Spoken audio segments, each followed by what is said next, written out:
नमस्कार दोस्तों, कैसे हैं आप सभी। मैं अपने YouTube चैनल सक्सेसमैन में सब लोगों को स्वागत करता हूं। देखिए दोस्तों, आरआरबी एनटीपीसी का चल रहा है एग्जाम। उस एग्जाम का ये थर्ड फेज में पूछे गए कुछ क्वेश्चनों को डिस्कशन करेंगे। बहुत ही सिंपल क्वेश्चन आ रहा है और मैं उसी क्वेश्चन को लेके चलूंगा। अगर वीडियो अच्छी लगे तो शेयर करें, लाइक करें और सब्सक्राइब करें। तीसरे फेज में पूछे गए क्वेश्चनों को डिस्कशन करेंगे। देखिए क्वेश्चन कह रहा है कि किसी वस्तु के अंकित मूल्य पर 10% छूट देने के बाद 720 रुपये में बेची जाती है। यदि छूट ना दी गई होती तो 25% का लाभ हो जाता है। तो उस वस्तु का क्रय मूल्य कितना होगा। उस वस्तु का क्रय मूल्य देखिए कितना दे रहा है वो। 10% का डिस्काउंट देने पर 10% का डिस्काउंट देने पर कितने का बेच रहा है। 720 रुपये में 720 रुपये में बेच रहा है। तो यानी कि 10% डिस्काउंट देने के बाद ये 720 जो है 90 यूनिट की वैल्यू है, 90% की वैल्यू है। ये 90% की वैल्यू है तो इसे 100% निकालेंगे हम। 100% हमारा कितना होगा तो ये हो जाएगा 972 बराबर, यानी कि 800 रुपये में उसे, उसका जो एमआरपी था वो 800 रुपया था, 10% डिस्काउंट दे रहा था और उसे 720 रुपये में बेच रहा था। अब वह कह रहा है यदि कोई छूट ना दी जाती, यदि उसे कोई छूट ना दी जाती तो उसे 125% का लाभ हो जाता, 25% का लाभ हो जाता। कितना? 25% का लाभ हो जाता। तो उसका क्रय मूल्य बताइए, अंकित मूल्य, क्रय मूल्य बताइए। अब देखिए जब उसे इस पर ये छूट नहीं दिया होता 10% का तो उसे 25% का लाभ होता। तो देखिए अब जब छूट नहीं दिया होता तो 800 रुपये में बेचा होता। तो ये एक कितने हो जाएगी, 800 जो हो जाएगा, 800 रुपये हो जाएगा हमारा 125% का। हमको क्या निकालना है, सीपी क्रय मूल्य इंटू 800। 125% की 800 हो गया तो 100% का कितना होगा, 25 पंजे 125 और 25 चौका 100, 16 पंजे 80 बराबर कितना हो जाएगा, 16 चौका 64, 640 रुपये क्या है उसका सीपी। क्रय मूल्य कितना था, 640 रुपया। देखिए अगला क्वेश्चन है, बहुत ही सिंपल क्वेश्चन पूछ रहा है, ज़्यादा हार्ड क्वेश्चन नहीं पूछा जा रहा है। देखिए यदि क्वेश्चन कोई किसी क्वेश्चन में डाउट है तो कमेंट करके जरूर बताएं। क्वेश्चन कह रहा है यदि √1296 upon X equal to X upon 2.25 ये दिया है, तो बताइए कि x का मान क्या होगा। x का मान हमसे पूछा है, x का मान क्या होगा। देखिए सॉल्व करेंगे, इसे पॉइंट हटाएंगे, 2 जीरो बढ़ गया, पॉइंट हटा दिया। अब इसे क्या करेंगे, इसका कितना होता है 36, 36 अपॉन एक्स बराबर ये कितना हो गया, x इंटू 100 अपॉन 225। अब देखिए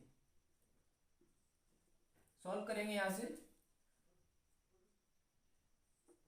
36 अब इंटू 225 अपॉन 100, ये किसकी वैल्यू आ गई, एक्स स्क्वायर। एक्स इधर जाएगा, स्क्वायर हो जाएगा। एक्स का मान हमको निकालना है दोस्तों। देखिए 36 इंटू 225 अपॉन 10 100, एक्स का मान आ गया, किसका, एक्स का।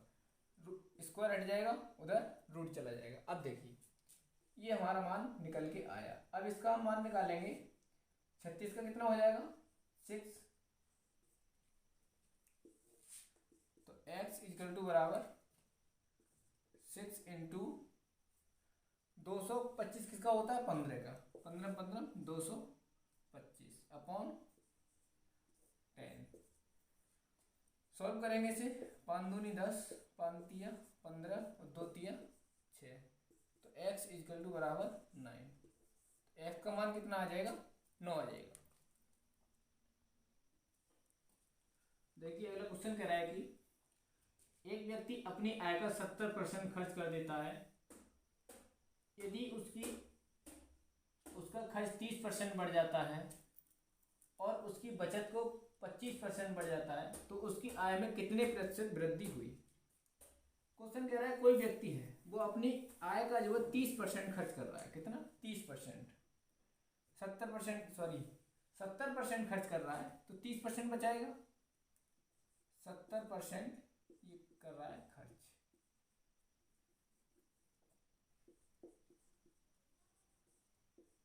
कर रहा है 70% और बचत कितना होगा, 30%। 70 खर्च करेगा, 30% बचेगा। फिर कह रहा है कि यदि उसका खर्च 30% बढ़ जाता है और बचत 25% बढ़ जाती है, तो उसकी कितनी प्रतिशत आय बढ़ोतरी होगी। कितनी परसेंट बढ़ोतरी होगी किसकी, उसकी आय जो कितनी परसेंट बढ़ जाएगी। देखिए 70 का कितना बढ़ रहा है, वो 30%। 70 का 130% बढ़ाएंगे और 30 के लिए 25%।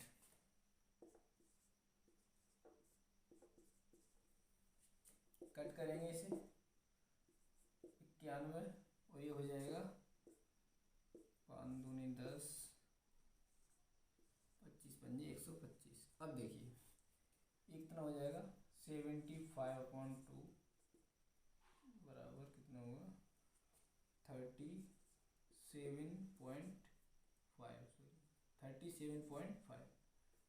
अब बोला है उसकी आय जो है कितनी परसेंट बढ़ी। देखिए उस टाइम कितनी माना था हमने, 100%, मतलब कि उसकी आय जो थी 100 रुपये मान लिया था। 70% खर्च कर रहा था, 30% बचा रहा था। अब वह कह रहा है कि उसका खर्च 30% बढ़ जाता है और बचत जो है 25% बढ़ जाती है, तो टोटल आय में कितनी परसेंट वृद्धि हुई।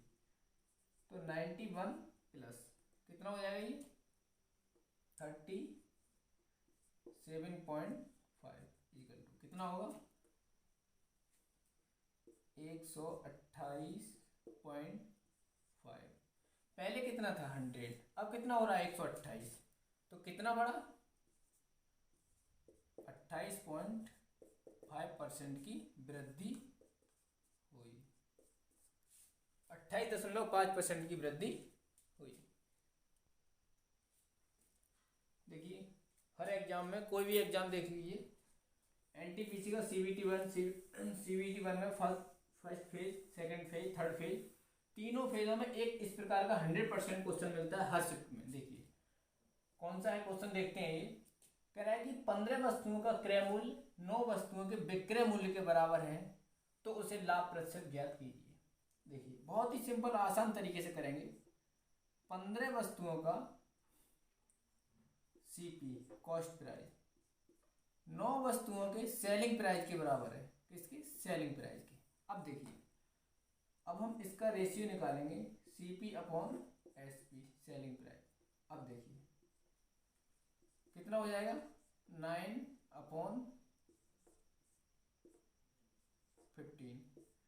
3 3 9, 3 पंजे 15। अब देखिए यानी कि CP हमारा कितना था, 3 और SP कितना है, 5, यानी कि कॉस्ट प्राइस जो था 3 और सेलिंग प्राइस था 5।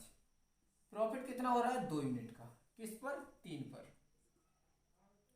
2 यूनिट का प्रॉफिट हुआ 3 पर। 100% पर क्या होगा, परसेंटेज निकालने के लिए, तो कितना हो जाएगा, ये 200/3, 66 सही 2/3% का उसे लाभ होगा।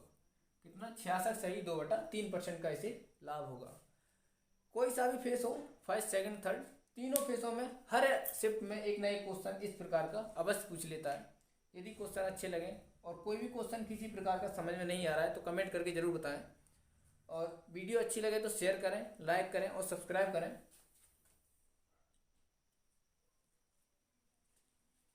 देखिए क्वेश्चन कह रहा है कि 4500 रुपये के मूलधन पर 15% वार्षिक ब्याज दर से 73 दिन का साधारण ब्याज ज्ञात कीजिए। राशि दी गई है 4500 रुपये,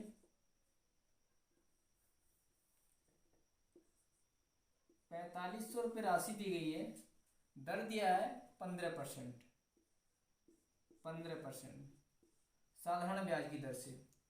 73 दिन का कितना, 73 दिन का ब्याज कितना होगा। तो ये कितना, 15% वार्षिक है। तो 73 दिन का हम कैसे निकालेंगे, 73/365। साल में कितना दिन होता है, 365 दिन होता है।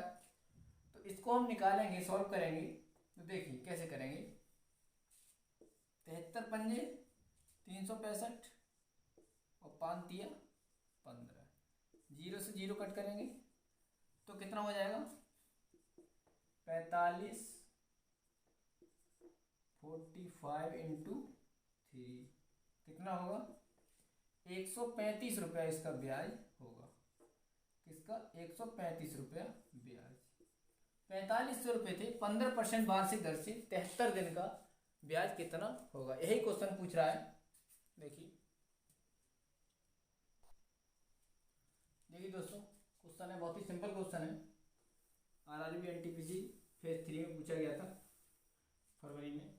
क्वेश्चन कह रहा है कि किसी वस्तु को अंकित मूल्य पर 10% का छूट देती है। 10% की छूट देने पर 25% का लाभ होता है। कितना, 25% का लाभ होता है। यदि उस वस्तु का क्रय मूल्य सीपी जो दिया है 405 रुपया है, तो अंकित मूल्य ज्ञात कीजिए। देखिए एमआरपी और सीपी। तो एमआरपी पे प्रॉफिट और लॉस होगा, किस पे, मार्केट प्राइस पर। प्रॉफिट और लॉस इस पर दिया है, plus minus profit and loss.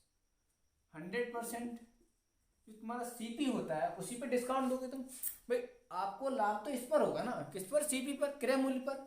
आपने जो कोई वस्तु खरीद के लेके आए हैं, आपने जिसको खर्चे में जितने उपज किया है, बनाया है, जो आपका खर्चा हुआ है, उसी पर लाभ हानि होगा। तो इसको 100% मान लिया, तो 100% माइनस डिस्काउंट, जो भी डिस्काउंट दोगे आप, डिस्काउंट है या प्रॉफिट है जो भी है। तो देखिए वह कह रहा है कि 10% डिस्काउंट देता है। कितना, अंकित मूल्य पर, किसी वस्तु का अंकित मूल्य पर 10% का डिस्काउंट देता है, उसके बाद भी वह 25% का लाभ देता है। मान लीजिए हमारा सीपी इतना था 100 रुपये, अब हमने इसको डिस्काउंट दिया कितना, 10% का, 10% का डिस्काउंट दे दिया, यहाँ पर 90 हो गया।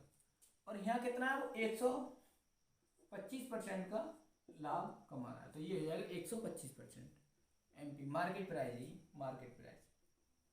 अब देखिए, अब कह रहा है कि ये इसको निकालेंगे हम। वह कह रहा है कि क्रय मूल्य 405 रुपया है, क्रय मूल्य। तो 90 यूनिट की वैल्यू दी गई है हमारे लिए, 90 यूनिट की वैल्यू है 405 रुपया। 1 यूनिट की वैल्यू निकालेंगे तो 405/90, 90। अब भाई पूछ क्या कह रहा है हमको कि अगर अंकित मूल्य क्या था, अंकित मूल्य ज्ञात करिए। तो अंकित मूल्य हमने कितना माना है, 125%, तो इनटू 125%। अब इसे कट करेंगे, देखिए 5 से कट कर लेते हैं, 18 पंजे 90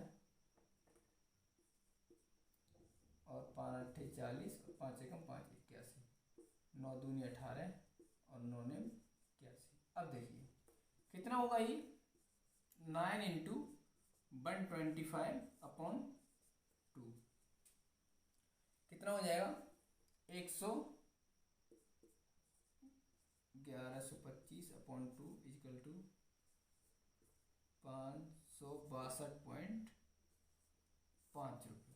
कितना हो जाएगा इसका, अंकित मूल्य पूछा था तो अंकित मूल्य हमने यहाँ से निकाल लिया, 125% हमने यहाँ पर माना था, 125% को निकाला है तो 562.5 रुपया, 562.5।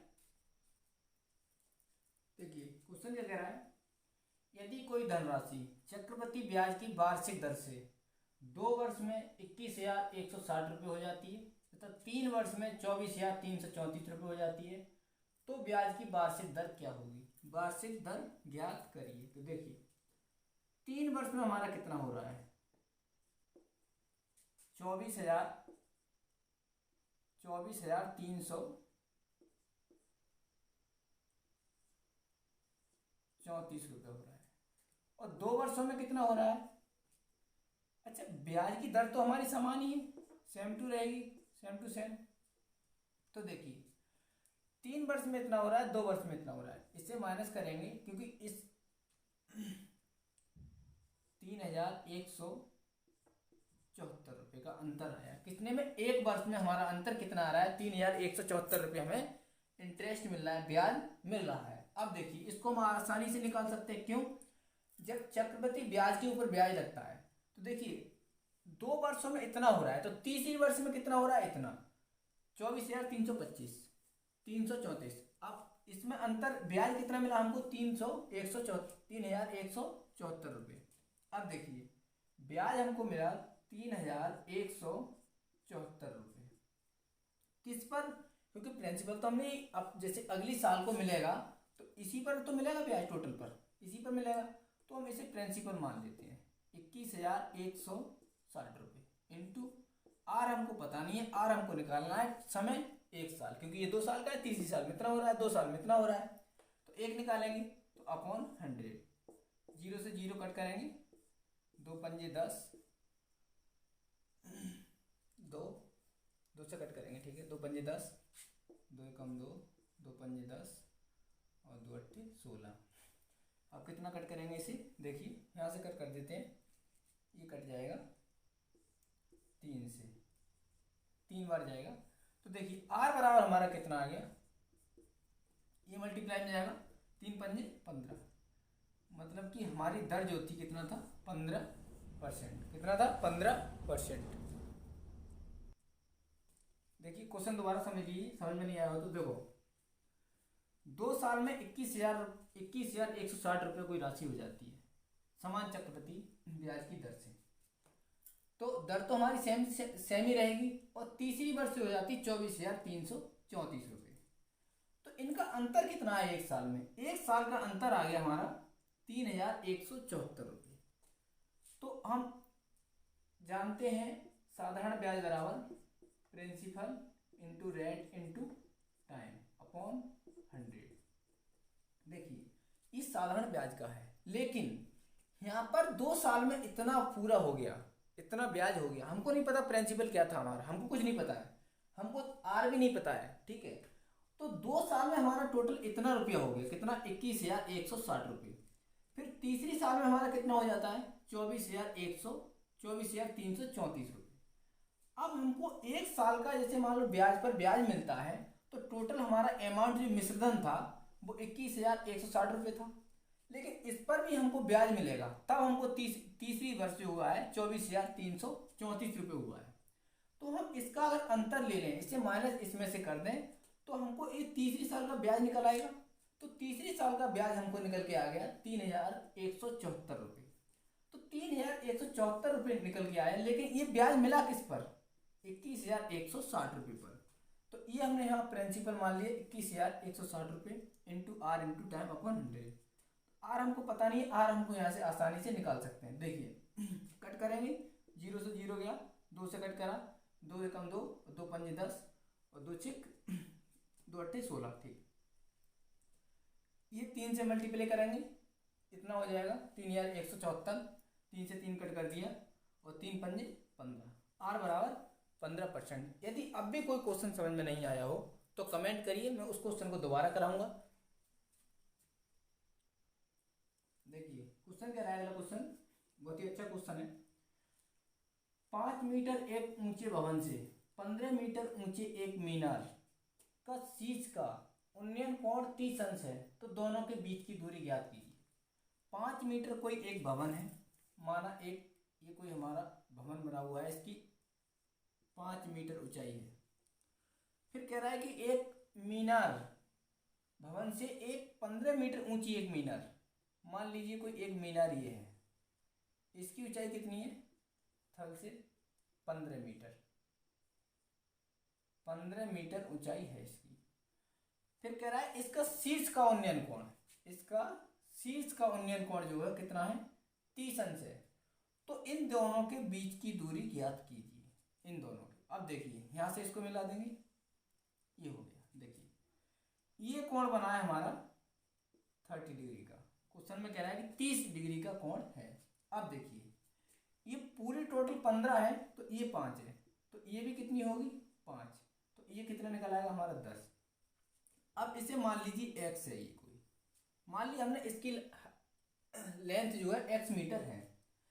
अब हम इसमें निकालेंगे परपेंडिकुलर इनटू बेस, लंब बटे आधार, लंब बटे आधार, या मान लीजिए perpendicular plus base upon base. अब देखिए कितना परपेंडिकुलर आधार बटे लंब क्या होता है tan थीटा।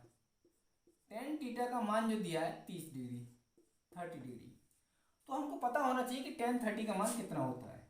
ये तो सभी लोग जानते होंगे, पीरियोडिक टेबल पढ़ी होगी आप सब लोगों ने। तो tan 30 का मान होता है 1/√3, 1/√3। अब देखिए परपेंडिकुलर अपॉन बेस, लंब कितना दिया हमारा 10 मीटर अपॉन 10 मीटर लंब दिया है। लंब 10 हो गया यहाँ से यहाँ तक, क्योंकि यही निकालना है हमको। और इसे हमने आधार कितना मान लिया बेस x मीटर अपॉन 10 का मान रखेंगे 1/√3। 1/√3 x का हमको मान निकालना है, तो यहाँ से निकालेंगे। देखिए x इधर आ जाएगा और ये इधर, तो x इक्वल टू 10√3, इसकी जो हाइट आ जाएगी वो 10√3 होगी।